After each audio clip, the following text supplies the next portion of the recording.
আজ বড় আত্মিক যুদ্ধ এবং আরাধনা এই শিরোনামের দ্বারা আসুন আমরা বাইবেলের দ্বারা অধ্যয়ন করি যে আত্মিক দৃষ্টিকোণ থেকে আরাধনা কত গুরুত্বপূর্ণ, যাতে আমরা ঈশ্বরের কাছে আরও বেশি পবিত্র আরাধনা উৎসর্গ করতে পারি।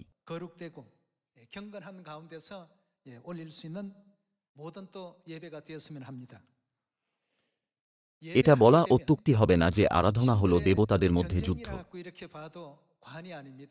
মোলক, বাল দেবতা এবং আশেরার মতো অনেক দেবতাদের নাম বাইবেলে উল্লেখ আছে।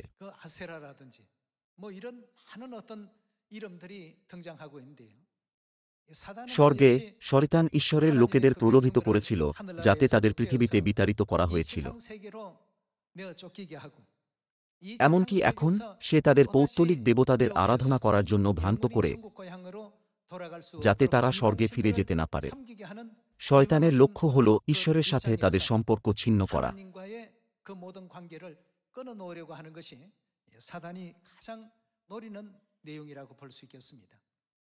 যেহেতু আমরা আত্মিক জিনিস দেখতে পারি না, কিন্তু শুধুমাত্র শারীরিক জিনিস দেখি, আমরা সহজেই চিন্তা করি। যখন আমরা চার্চে আসি, আমরা শুধু প্রশংসা গান করি এবং প্রার্থনা হল এমন কিছু যা আমরা স্বাভাবিকভাবেই করি। কিন্তু আত্মিক দৃষ্টিকোণ থেকে এটা হল দেবতাদের মধ্যে যুদ্ধ। ভাই ও বোনেরা, যুদ্ধে যদি আপনারা শত্রুকে পরাজিত করতে ব্যর্থ হন, তাহলে আপনারা মারা যাবেন। অতএব এটা হল জীবন বা মৃত্যু। ভাই ও বোনেরা, আমাদের আকাশগঙ্গায় 20,000 কোটি তারা আছে। যদি আমাদের কাছে 20,000 কোটি জিনিস থাকত, তাহলে একটা পাওয়া বা একটা হারানো কোনো পার্থক্য করত না। এইভাবেই পৃথিবী হল কতটা তুচ্ছ। তা সত্ত্বেও ঈশ্বর মানবজাতিকে শুধুমাত্র তাঁর আরাধনা করার আজ্ঞা দিয়েছেন। এইভাবে আমাদের পরীক্ষা করে দেখা দরকার যে কেন তিনি আমাদের এই আজ্ঞা দেন। যদি আমরা অন্য দেবতাদের অনুসরণ করি, আমরা কোথায় যাব? আমরা নরকে যাব, যেখানে বিনাশ এবং অনন্ত শাস্তি আছে।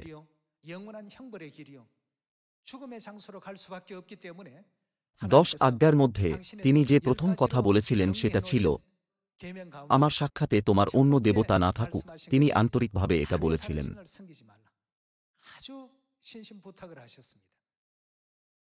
ঈশ্বরের সেবা করার জন্য কি দরকার? আরাধনা করা দরকার। কার আরাধনা করা হয় তার উপর নির্ভর করে আরাধনার বিধি আলাদা হয়।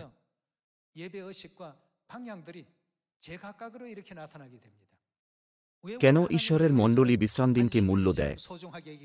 কেন ঈশ্বরের মণ্ডলী নিস্তার পর্বকে মূল্য দেয়? এর কারণ কি?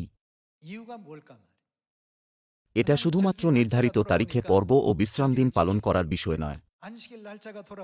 যদি আমরা এটাকে আত্মিকভাবে দেখি, এটা একটা আত্মিক যুদ্ধ হিসাবে দেখা যেতে পারে।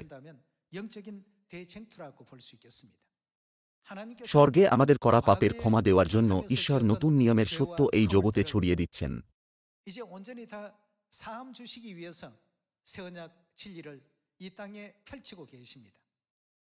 সেই জন্যই কি তিনি আমাদের পৃথিবীর প্রান্ত পর্যন্ত গিয়ে বাক্য প্রচার করতে বলেননি? এই কারণে আমরা প্রতিটি দেশে পরিশ্রমের সাথে প্রচার করছি। তাহলে কেন আরাধনা এত গুরুত্বপূর্ণ? কারণ আরাধনা নির্ধারণ করে যে আমরা কাকে সেবা করি। আমরা ঈশ্বরকে বিশ্বাস করি এবং জগতের অসংখ্য চার্চগুলিও ঈশ্বরকে বিশ্বাস করার দাবি করে। কিন্তু তাদের আরাধনার পদ্ধতির বিষয় কি? এমনকি তারিখগুলিও আলাদা। যদিও তারা বলে যে তারা পুনরুত্থান দিন পালন করে, বাইবেল অনুসারে যখন আমরা রুটি ভাঙি, তারা ডিম খায়। এটা আমাদের তাদের থেকে আলাদা করে। তাহলে তাদের রীতিনীতি কি ঈশ্বরের কাছ থেকে এসেছে? অবশেষে তারা ঈশ্বরকে নয়, কিন্তু অন্য দেবতার আরাধনা করে। তাই নবী যিহিজকেল তাদের ঘৃণিত বলেছিলেন।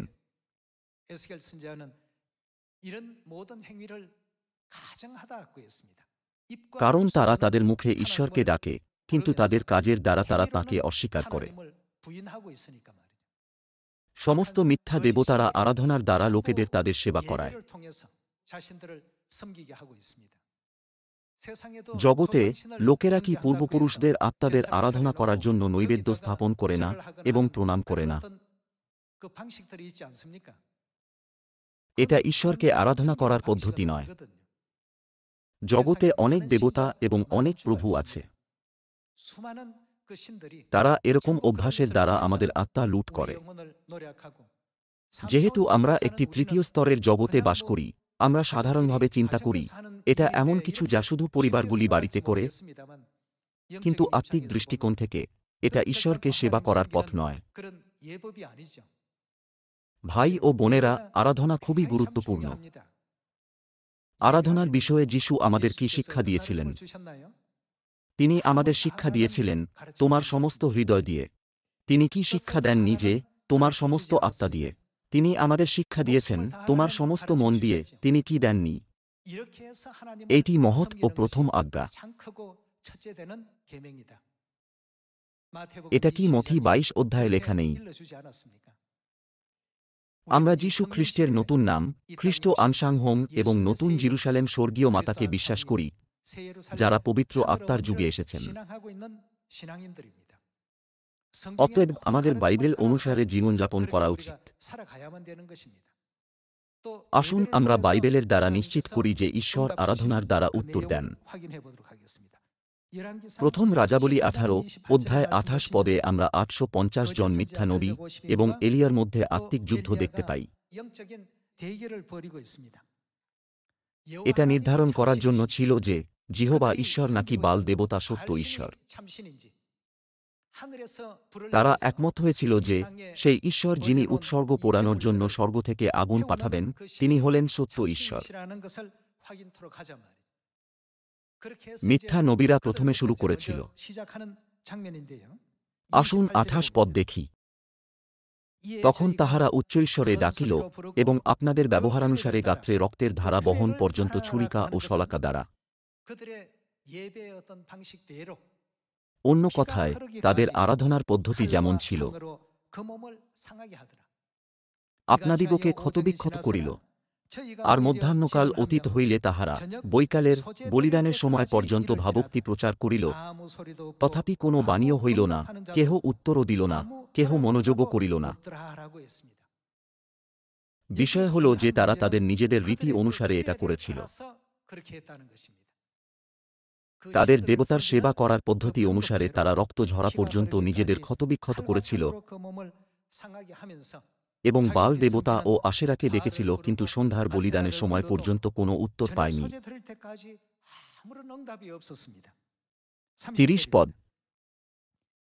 পরে এলিয়া সমস্ত লোককে কহিলেন, আমার নিকটে আইসো, তাহাতে সমস্ত লোক তাহার নিকটে আসিল।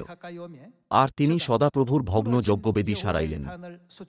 কারণ তোমার নাম ইসরায়েল হইবে, ইহা বলিয়া সদাপ্রভুর বাক্য যে যাকবের কাছে উপস্থিত হইয়াছিল, তাহার সন্তানদের বংশ সংখ্যানুসারে এলিয়া 12খানা প্রস্তর গ্রহণ করিলেন।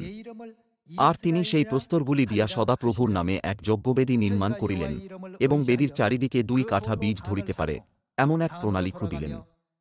পরে তিনি কাষ্ঠ সাজাইয়া বৃষটি খণ্ড খণ্ড করিয়া কাষ্ঠের উপরে রাখিলেন। আর কহিলেন, চারি জ্বালা জল ভরিয়া এই হোমবলির উপরে ও কাষ্ঠের উপরে ঢালিয়া দেও। পরে তিনি কহিলেন, দ্বিতীয়বার উহা করো। তাহারা দ্বিতীয়বার তাহা করিল। পরে তিনি কহিলেন, তৃতীয়বার করো। তাহারা তৃতীয়বার তাহা করিল।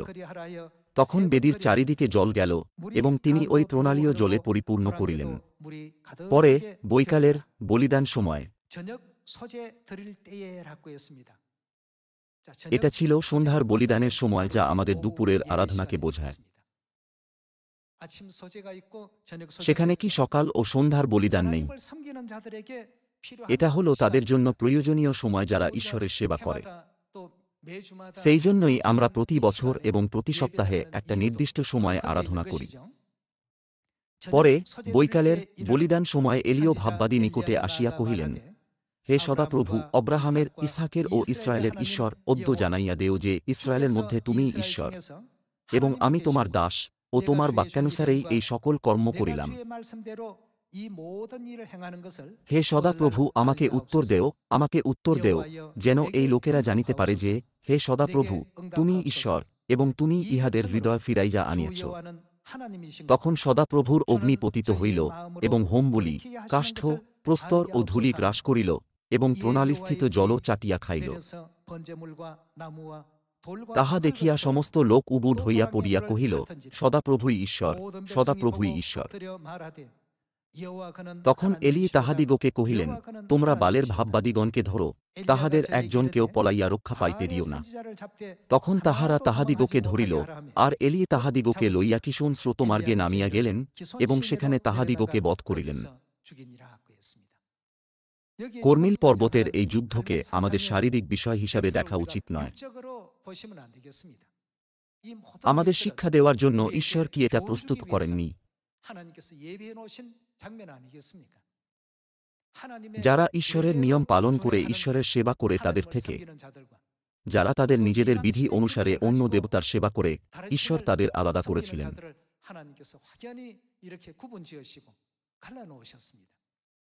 সেখানে আরাধনা ছিল। সন্ধ্যার বলিদানের সময় এলিও ঈশ্বরের কাছে প্রার্থনা উৎসর্গ করেছিলেন, এবং বাল দেবতার নবীরা তাদের বিধি অনুসারে তাদের নিজস্ব রীতি পালন করেছিল।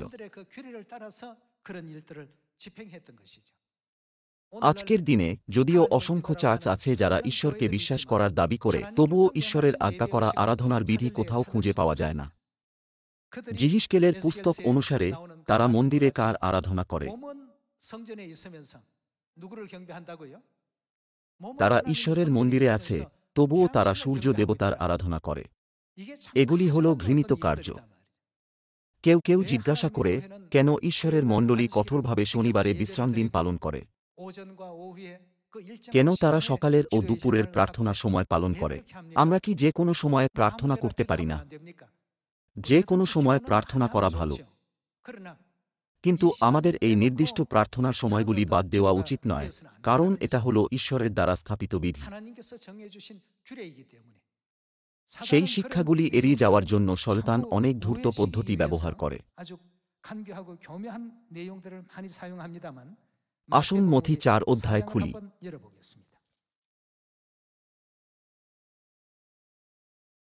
মথি 4 অধ্যায় 1 পদে লেখা আছে,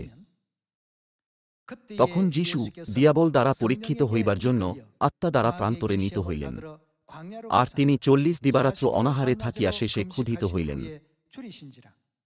তখন পরীক্ষক নিকটে আসিয়া তাহাকে কহিল, তুমি যদি ঈশ্বরের পুত্র হও, তবে বলো, যেন এই পাথরগুলা রুটি হইয়া যায়। কিন্তু তিনি উত্তর করিয়া বলিলেন, লেখা আছে, মনুষ্য কেবল রুটিতে বাঁচিবে না, কিন্তু ঈশ্বরের মুখ হইতে যে প্রত্যেক বাক্য নির্গত হয়, তাহাতেই বাঁচিবে। শয়তান সবসময় আমাদের শারীরিক জিনিসের প্রতি মনোযোগ দেওয়ার জন্য প্ররোচিত করে। আমি কি এই জগতে কিছুই না পেয়ে আমার সময় নষ্ট করছি? শয়তান আমাদের এরকম পাপী চিন্তা করতে পরিচালিত করে। কিন্তু যীশু বলেছিলেন, মনুষ্য কেবল রুটিতে বাঁচিবে না, কিন্তু ঈশ্বরের মুখ হইতে যে প্রত্যেক বাক্য নির্গত হয়, তাহাতেই বাঁচিবে। এর কারণ আমাদের কাছে অনন্ত স্বর্গরাজ্য আছে। আসুন 5 পদ দেখি।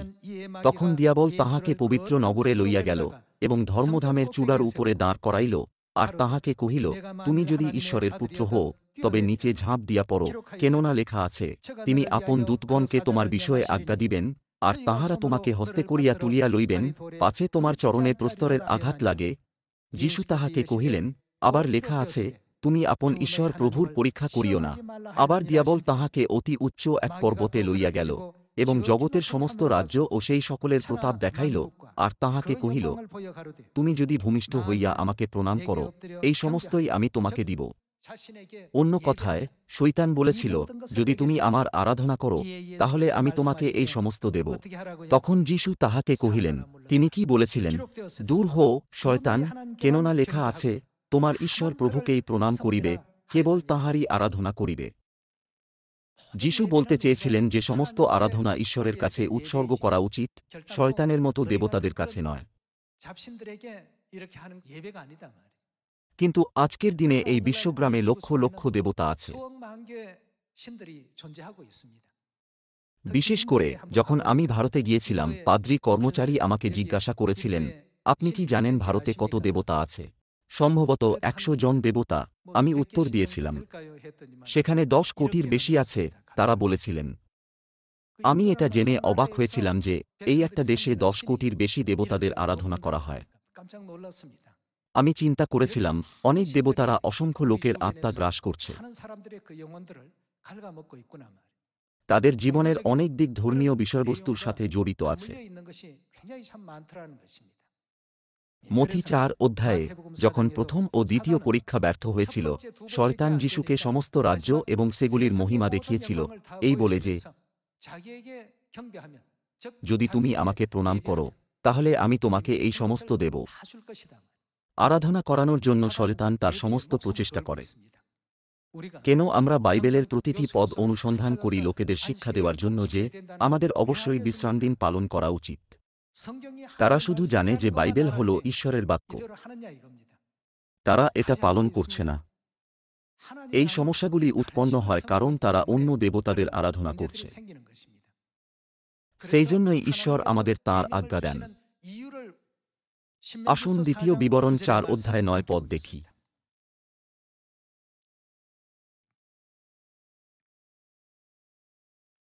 দ্বিতীয় বিবরণ 4 অধ্যায় 9 পদ।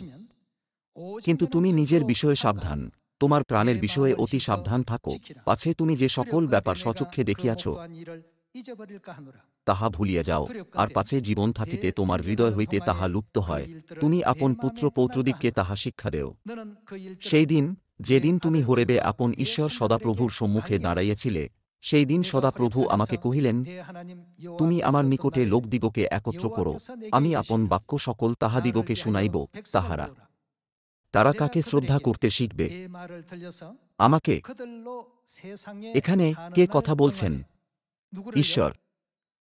তাই লেখা আছে যাতে তারা ঈশ্বরকে সম্মান করতে শিখতে পারে। এই পৃথিবীতে থাকার সময় আমাদের শেখা উচিত যে আমাদের কিভাবে ঈশ্বরের আরাধনা করা উচিত। তাহারা পৃথিবীতে যতদিন জীবিত থাকে ততদিন যেন আমাকে ভয় করে, এই বিষয় তাহারা শিখিবে এবং আপন সন্তানগণকেও শিখাইবে। শেষে এই কারণেই কি ঈশ্বর সিনাই পর্বতে তাদের তাঁর ব্যবস্থা দেননি?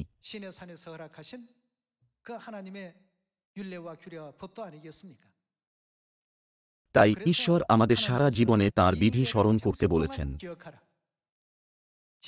গৃহে বসিবার কিংবা পথে চলিবার সময়ে তোমার কিভাবে বেঁধে রাখা উচিত, তোমার হস্তে চিহ্নস্বরূপে সে সকল বাঁধিয়া রাখিবে, ও সে সকল ভূষণস্বরূপে তোমার কোথায় বেঁধে রাখা উচিত, তোমার 2 চক্ষুর মধ্যস্থানে থাকিবে। আমরা যেন কখনো তাঁর আজ্ঞা ভুলে না যাই সেটা নিশ্চিত করার জন্য ঈশ্বর সমস্ত মানবজাতিকে এই নির্দেশ দিয়েছিলেন। কিন্তু শয়তান ধূর্তভাবে নিরূপিত সময় এবং ব্যবস্থা পরিবর্তন করেছিল।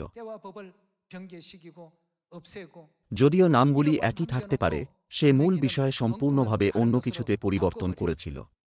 কি হতো যদি একটা কম্পিউটারের প্যাকেজের মধ্যে কম্পিউটারের বদলে একটা বেসবল থাকত? এটা হতাশাজনক হবে।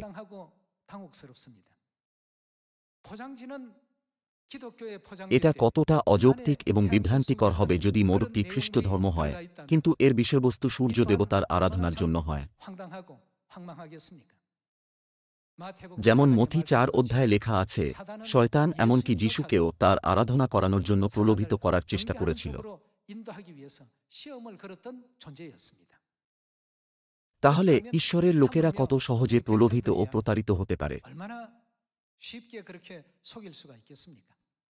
সেই জন্যই কি ঈশ্বর আমাদের ঈশ্বরের বাক্যে নিজেদের নিয়োজিত করতে বলেননি? যদি আমরা এটা করতে ব্যর্থ হই, তাহলে আমরা বিভ্রান্ত হয়ে যাব যে এটা ঈশ্বরের ব্যবস্থা কিনা। 2000 বছর আগে ঈশ্বর নতুন নিয়মের বিধি, নিয়ম ও ব্যবস্থাগুলি জানিয়েছিলেন। কিন্তু 4র্থ শতাব্দীর দিকে বিশ্রামদিন ও নিস্তার পর্ব নাশ হয়ে গিয়েছিল। নতুন নিয়ম অদৃশ্য হয়ে যাওয়ার সাথে সাথে এই জগতে আর জীবনের জ্যোতির অস্তিত্ব ছিল না। এই কারণে কে আসবেন?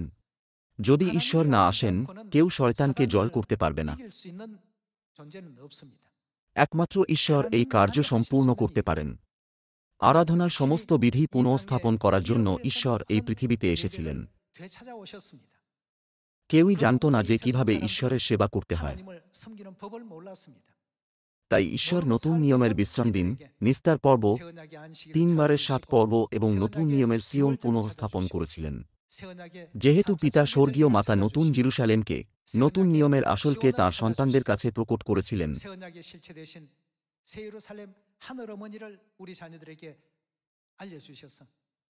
তাই এই বিশ্বগ্রামের সমস্ত সিয়ন কি পিতা ও মাতাকে বিশ্বাস করার একই পথে চলছে না? আমরা যে সমস্ত শিক্ষা পালন করি সেগুলি বাইবেলে পাওয়া যায়। বিশ্রাম দিন ও নিস্তার পর্ব খুঁজে পাওয়া যায়। পিতার ও পুত্রের ও পবিত্র আত্মার নামে বাপ্তাইজিত হওয়াও এতে পাওয়া যায়। যদিও এটা স্পষ্টভাবে বাইবেলে পাওয়া যায়, লোকেরা এটা বোঝে না। তারা আত্মিকভাবে অন্ধ, যেমন ঈশ্বরের বাক্যে লেখা আছে,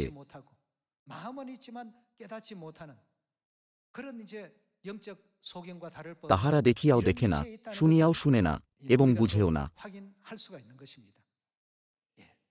আমরা কতটা গর্বিত অনুভব করি যখন আমরা বিবেচনা করি যে ৮০০ কোটি লোকের এই বিশ্বগ্রামে ঈশ্বরের আরাধনা করার একমাত্র স্থান হল বিশ্ব সুসমাচার প্রচার সংস্থা ঈশ্বরের মণ্ডলী। অতএব সবসময় গর্ব করুন। আমাদের তাদের ভুল বোঝাবুঝি সংশোধন করা উচিত, যাতে তারা জীবনের সত্যের বাক্য শুনতে পারে।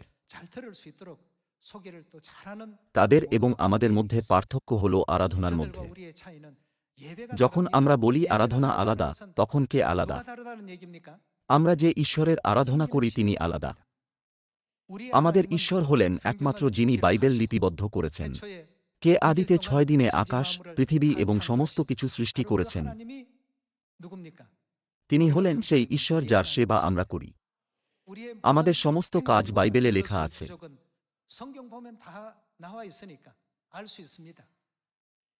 অন্যদিকে যারা রবিবারের আরাধনা, ক্রিসমাস পালন করে এবং ক্রুশ খাড়া করে, আমরা কোথায় তাদের আরাধনার রীতি দেখতে পাই? আমরা অন্য দেবতাদের মধ্যে তাদের আরাধনার ভিত্তি খুঁজে পাই।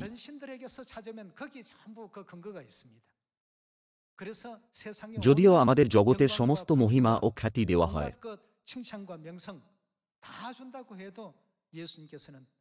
যিশু বলেছিলেন, তোমার ঈশ্বর প্রভুকেই প্রণাম করিবে, কেবল তাঁহারই আরাধনা করিবে।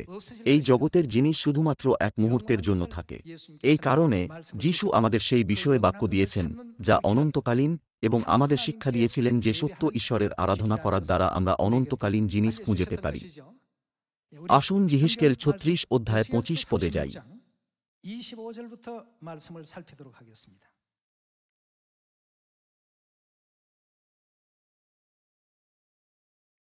৩৬ অধ্যায় ২৫ পদে লেখা আছে, আর আমি তোমাদের উপরে সূচি জল প্রক্ষেপ করিব, তাহাতে তোমরা সূচি হইবে। আমি তোমাদের সকল অশৌচ হইতে ও তোমাদের সকল পুত্তলি হইতে তোমাদিগকে সূচি করিব। আর আমি তোমাদিগকে নূতন হৃদয় দিব ও তোমাদের অন্তরে নূতন আত্মা স্থাপন করিব। আমি তোমাদের মাংস হইতে প্রস্তরময় হৃদয় দূর করিব ও তোমাদিগকে মাংসময় হৃদয় দিব। আর আমার আত্মাকে তোমাদের অন্তরে স্থাপন করিব এবং তোমাদিগকে তিনি আমাদের কি করতে পরিচালিত করবেন? আমার বিধিপথে চালাইব। তোমরা আমার শাসন সকল রক্ষা করিবে ও পালন করিবে। যখন আমরা ঈশ্বরের বিধি পালন করি, তিনি আমাদের তাঁর লোক হিসাবে চিনতে পারেন এবং তিনি আমাদের ঈশ্বর হন। ২৮ পদে দেখানো হয়েছে যে ঈশ্বর তাঁর সাথে আমাদের সম্পর্ককে স্বীকার করছেন। আসুন পড়তে থাকি। আর আমি তোমাদের পিতৃপুরুষদিগকে যে দেশ দিয়াছি, সেই দেশে তোমরা বাস করিবে। আর তোমরা কে হবে? আমার প্রজা হইবে। ঈশ্বরের লোক হওয়ার জন্য আমাদের কি করা উচিত? ২৭ পদ, তোমরা আমার শাসন সকল রক্ষা করিবে ও পালন করিবে। যখন তোমরা আমার ব্যবস্থা পালন করো, আর তোমরা আমার প্রজা হইবে এবং আমি তোমাদের ঈশ্বর হইব। এখনকার দিনে অসংখ্য চার্চ আছে যারা ঈশ্বরকে বিশ্বাস করার দাবি করে, কিন্তু ঈশ্বরের সেবা করার জন্য তাদের কাছে কোনো বিধি বা উৎসব নেই।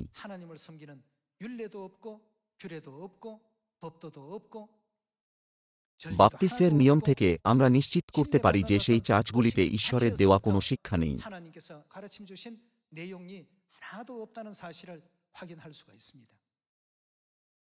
আমাদের কখনোই এমন কিছু গ্রহণ করা উচিত নয় যা ঈশ্বরের ব্যবস্থা নয়। যেমন ২৫ পদে লেখা আছে, ঈশ্বর বলেছেন, আমি তোমাকে তোমার সমস্ত অশুদ্ধতা ও মূর্তি হইতে শুদ্ধ করব। তখন ঈশ্বর তাঁর বিধি পালন করার জন্য তাঁর আত্মা দেবেন। তারা ঈশ্বরের নিরূপিত বিধি অনুসারে চলছে কিনা, এর দ্বারা আমরা সহজেই পার্থক্য করতে পারি যে তারা ঈশ্বরের লোক কিনা। 하나님 백성인가 아닌가를 우리가 쉽게 분별할 수 있는 것입니다. 하나님의 ঈশ্বরের লোকেরা ঈশ্বরের 하나님의 বিধি 규례대로 অনুসারে আরাধনা করে। 예배를 하는 사람들입니다. আমাদের কখনোই বিশ্রাম দিনের আরাধনাকে হালকাভাবে নেওয়া উচিত নয়। 절대 가볍게 যেহেতু 여기면 এটা সপ্তম দিন, তাই 우리 এটাকে 어째 শুধুমাত্র 말입니까? একটা 그냥 আরাধনার দিন বলে 예배 বিবেচনা করা 아니고 উচিত নয়। 어떤 কিছু 사람은 লোকেরা বলে, 토요일이 যদি 무슨 আমরা 예배를 ঈশ্বরের আরাধনা 드리면 করি তাহলে সেটা 하나님은 শনিবার হোক বা 성경을 রবিবার, এটা কি কোনো ব্যাপার? 그럴 এটা 듯해 বিশ্বাসযোগ্য শুনতে হতে পারে, 그러나 কিন্তু 우리 ঈশ্বরের 하나님은 সপ্তম দিনকে 일곱 নিযুক্ত 날을 করার পিছনে 정하신 অবশ্যই 것도 একটা কারণ 다 আছে, 이유가 তাই 있고 না? 뜻이 있지 않겠습니까? 하나님께서 ঈশ্বর শুরু থেকে 태초부터 শেষ 정말을 দেখে মানবজাতির 계획하시고 জন্য সমস্ত 모든 সুসমাচার 복음을 কার্য পরিচালনা 명령하시고 করছেন। 인류의 구원사를 이끌어 가시고 계시는데 অতএব যাদের চোখ একদিন বা এমনকি এক সেকেন্ড আগে কি আছে সেটা দেখতে পারে না, তাদের এইভাবে ব্যাখ্যা করাটা ভুল। জিহিসকেল ৩৬ অধ্যায়ে ঈশ্বর বলেছেন, আর আমার আত্মাকে তোমাদের অন্তরে স্থাপন করিব এবং তোমাদিগকে আমার বিধিপথে চালাইব, তোমরা আমার শাসন সকল রক্ষা করিবে ও পালন করিবে। এটা হলো ঈশ্বরের ইচ্ছা। আসুন নিশ্চিত করি যে ঈশ্বর আমাদের শুধুমাত্র তাঁর বিধি, নিয়ম এবং ব্যবস্থা পালন করার নির্দেশ দিয়েছেন। আসুন লেবীয় পুস্তক ১৮ অধ্যায় ৩ পদ দেখি।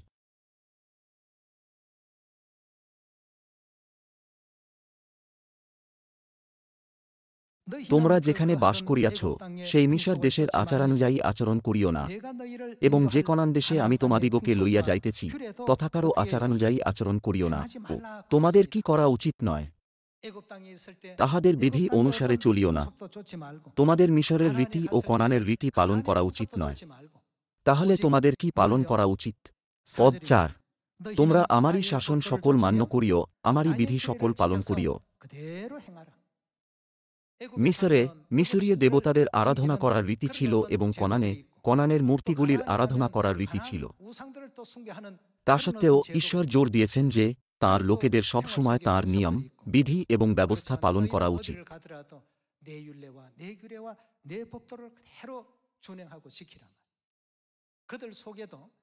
যখন ঈশ্বর স্বর্গ থেকে নিচে দেখেন, এইভাবে তিনি জানেন যে এমন লোক আছে যারা তাঁর আরাধনা করে। আসুন ৫ পদ থেকে পড়তে থাকি। অতএব তোমরা আমার বিধি সকল ও আমার শাসন সকল পালন করিবে। যে কেহ এই সকল পালন করে সেই ব্যক্তির কি হবে? সে এই সকলের দ্বারা বাঁচিবে। আমি সদাপ্রভু। আত্মিক দৃষ্টিকোণ থেকে আরাধনা হল একটা বড় আত্মিক যুদ্ধ। আমাদের অন্য দেবতার ব্যবস্থা পালন করিয়ে শয়তান ঈশ্বরের কাছ থেকে আমাদের হৃদয় সরিয়ে দেওয়ার চেষ্টা করে।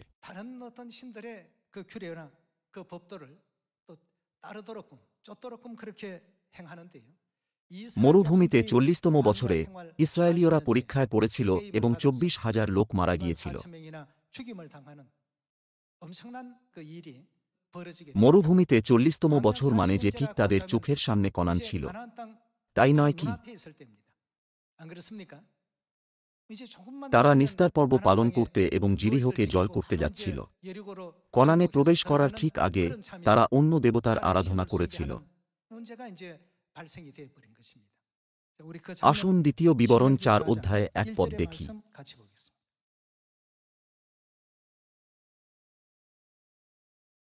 ৪ অধ্যায়ে ১ পদ। এক্ষণে হে ইসরায়েল, আমি যে বিধি ও শাসন পালন করিতে তোমাদিগকে শিক্ষা দিই, ঈশ্বরের লোকেদের কি করা উচিত তাহা শ্রবণ করো। আমাদের বোঝা উচিত কেন নবীরা অনবরত ঈশ্বরের বিধি ও ব্যবস্থা শিক্ষা দেন। ঈশ্বর আমাদের তাঁর বিধি ও ব্যবস্থা স্মরণ করান, কারণ তাঁর আশীর্বাদ মানবজাতির উপর না আসা পর্যন্ত আত্মিক জগতে অনেক অদৃশ্য ঘটনা ঘটে।